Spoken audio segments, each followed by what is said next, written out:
क्या नाम है आपका? सुमन मलंगिया। कहाँ घर है? खाए अजीपुर गांव मलंगिया मधुबनी।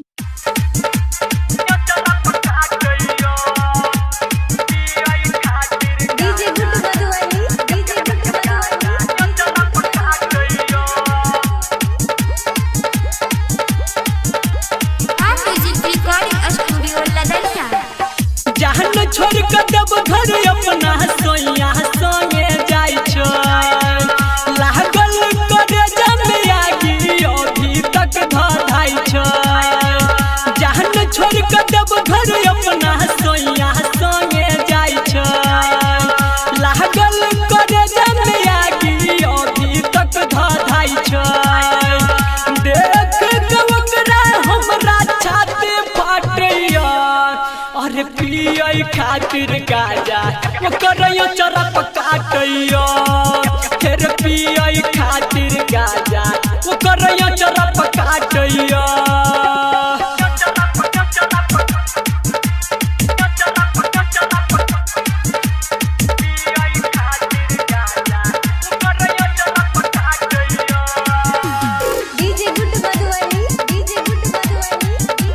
सुमन मलंगिया। सुमन मलंगिया।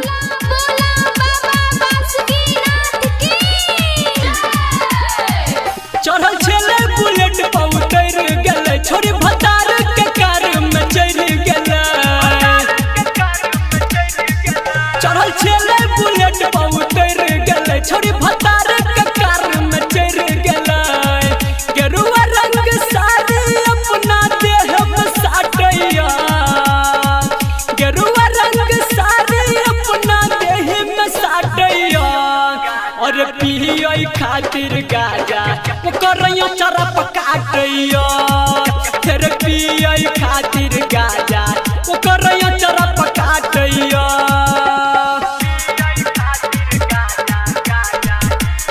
डीजे सुमन दीवाना। डीजे सुमन दीवाना। खाए अजीपुर गांव मलंगिया मधुबनी।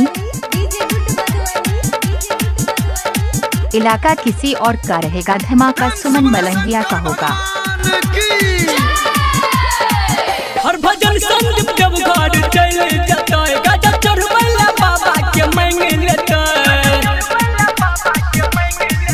हर भजन संदीप देवघर चल जतय गाजा चढ़वैला बाबा के मांग लेतय देख देख दिल में हमरा आगे लागैया देख देख दिल में हमरा आगे लागैया अरे पियै खातिर गाजा ओकरयो चरप काटैया फिर पियै खातिर गाजा ओकरयो चरप काटैया जहन छोड़ के देव घर अपना सोइया संगे जाय छो लागल करे जमिया की अभी तक धधाई छो जहन छोड़ के देव घर अपना सोइया संगे जाय छो लागल करे जमिया की अभी तक धधाई छो देख के ओकरा हमरा छाती फाटैया अरे पियै खातिर गाजा ओकरयो चरप काटैया फिर पियै खातिर डीजे सुमन मलंगिया मधुबनी।